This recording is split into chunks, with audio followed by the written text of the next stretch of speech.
चिराग पासवान जी आखिर जमुई क्यों छोड़ करके भागे? 10 साल में एक सुई का कारखाना लगाने का काम किया क्या जमुई में? रामविलास पासवान को राम सुंदर दास जी हराने का काम किए थे। हाजीपुर रन छोड़ करके और रोसड़ा भागने का भी रामविलास पासवान जी काम किए थे। उन्हीं के बेटा है ना आप। तो इस बार हाजीपुर का बेटा ही हाजीपुर का नेता हो। मोदी जी कह रहे हैं कि इस बार 400 पार कर रहे हैं, नीतीश कुमार जी कह रहे हैं 4000 पार कर रहे हैं। आप लोग कितना पार कर रहे हैं? वो 4 भी नहीं मिलेगा नीतीश कुमार जी को और उनके गठबंधन को। हम लोग यहाँ 35 प्लस जीतने का काम करेंगे। महंगाई और बेरोजगारी पर चोट करे, महागठबंधन को वोट करें। दोस्तों, चुनावी चर्चा को लेकर अभी हमारे साथ महुआ के विधायक डॉक्टर मुकेश रोशन जी हैं। इनसे हम बातचीत करेंगे। आज ईद का भी दिन है और ईद के दिन जो है अपने क्षेत्र में भ्रमण कर रहे हैं। बहुत बहुत मुबारक हो सर ईद का। सबसे पहले आपके चैनल के माध्यम से पूरे बिहार वासियों को ईद के मौके पर सभी लोगों को हम मुबारकबाद देते हैं। आपसी भाईचारा, एकता, अमन चैन बरकरार रहे, इसके लिए हम लोग शुभकामना देते हैं। सर, लोकसभा का चुनाव है तो इसको लेकर पार्टी की तरफ से कैसी तैयारियां चल रही है? पूरा युवा, नौजवान, बेरोजगार तैयार है। इस बार जिस तरीके से लगातार महंगाई और बेरोजगारी से युवा नौजवान परेशान है, आप सब लोग जानते हैं।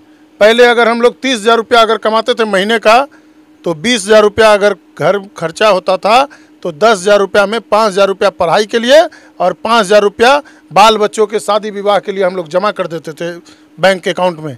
लेकिन आज आप देख लीजिए क्या हाल है। महंगाई जिस तरीके से बेतहाशा वृद्धि हुआ है महंगाई में, 2014 से 2024 आ गया। ये मोदी सरकार न तो महंगाई पे कंट्रोल कर पाई और न ही लोगों को, युवाओं को, शिक्षित बेरोजगार गांव घर में घूम रहे हैं, न तो उनको रोजगार और नौकरी दे पाई। तो नीतीश कुमार जी तो कह रहे हैं सर कि हमने 5 लाख लोगों को रोजगार दिया। अच्छा, एक बात बताइए, नीतीश कुमार जी क्या कहते हैं उनको खुद पता है। अब वो बुजुर्ग हैं, हम उनका सम्मान करते हैं, लेकिन नरेंद्र मोदी जी से उम्र में ज़रूर वो बड़े हैं। और जिस तरीके से पूरे बिहार के आम आवाम को शर्मसार करने का काम किए, आप लोगों ने देखा कि नवादा की सभा में पैर पकड़ लिए नरेंद्र मोदी जी का। आखिर बार बार हर सभा में उनको सफाई क्यों देना पड़ रहा है कि हम आपके साथ हैं, जैसे कि अब हम कहीं नहीं जाएंगे, अब हमको यहाँ मन लग रहा है, अब हमको बहुत खुशी हो रही है कि अब हम कहीं नहीं जाएंगे, हम आपके साथ आ गए। आखिर सफाई क्यों देना पड़ रहा है मोदी जी के सामने? हर सभा में आप देखिए उठा करके। आखिर नीतीश कुमार जी को इतना सफाई क्यों पेश करना पड़ रहा है? इसका मतलब या तो नीतीश जी को मोदी जी पर भरोसा नहीं है या मोदी जी को नीतीश जी पर भरोसा नहीं है। पूरा बिहार का युवा, नौजवान, बेरोजगार जो है वो इस बार मन बना चुका है। सत्ता जो है वो रोटी की तरह होता है, जब अगर उल्टेंगे पलटेंगे नहीं तो फिर आपका रोटी जो है वो जल जाएगा तवा पे। तो 5 साल में एक बार मौका मिलता है। आपके चैनल के माध्यम से हम बिहार के और देश के आम आवाम को हम अपील करना चाहते हैं कि इस बार सत्ता बदलिए, और नहीं तो वही हाल हो जाएगा कि फिर से गुलामी की तरफ हम लोग चलेंगे और गुलाम देश हो जाएगा। जिस तरीके से नरेंद्र मोदी, जिस तरीके से आपको अडानी और अंबानी को बढ़ाने का काम कर रहे हैं, गरीब गरीब होता जा रहा है, अमीर जो है अमीर होते जा रहा है। अब मध्यम वर्ग का ये हाल है कि न बोल रहा है और न रो रहा है, कूथ रहा है, ये हाल है। एक सवाल ले लेते हैं सर। देखिए, वो तो 4 जून को पता चलेगा कि 40 सीट जो है बिहार में, उनको 4 भी मौका नहीं मिलेगा इस बार। 4000 पार कर रहे हैं। अरे 4000 तो इसीलिए समझ जाइए कि ये 400 वाला जुमला है या 4000 वाला जुमला है। जहां 543 सीट है, वहां ये लोग कह रहे हैं कि 4000 सीट पर जीत रहे हैं। अरे भाई, तो यहो जुमला है। जिस तरीके से 15 लाख जुमला था, 2 करोड़ लोगों को नौकरी और रोजगार देने की बात कही गई थी, वो भी जुमला था। 4000 वाला भी जुमला है और 400 वाला भी जुमला होगा। सर, हाजीपुर लोकसभा की बात कर ले। शिवचंद्र राम जी ऑलरेडी जो है पहले हार चुके हैं, फिर उनको कैंडिडेट बनाया गया।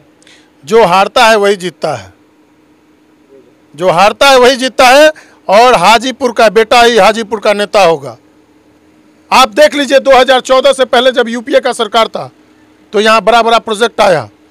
हम तो श्रद्धांजलि देते हैं आदरणीय रामविलास पासवान जी को, वो स्वर्ग में हैं। रामविलास पासवान जी और जब लालू जी एक साथ थे, समाजवादी विचारधारा के मजबूती करने के लिए वो लोग काम करते थे।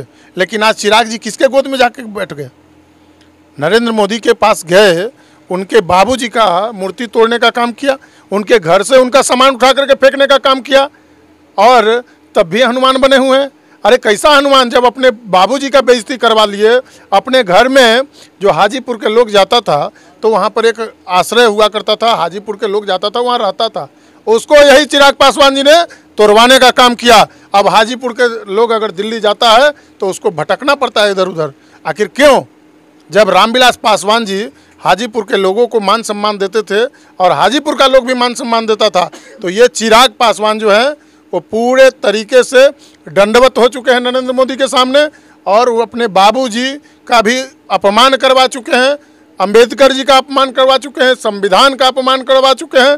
और जिस तरीके से ये नकली हनुमान बने हुए हैं, तो बिहार और हाजीपुर की जनता इस बार मन बना चुकी है कि 40 में 40 सीट इंडी गठबंधन को देने का काम करेंगे, और देश में आने वाला चुनाव जो अभी है उसमें राहुल गांधी जी को प्रधानमंत्री बनाने का काम करेंगे। सर, चिराग पासवान जी से इंटरव्यू लिया तो उसमें वो बोल रहे हैं कि हम पिताजी के भी ज़्यादा रिकॉर्ड मत से जीतेंगे, अपने पिता का विरासत भी बचाएंगे।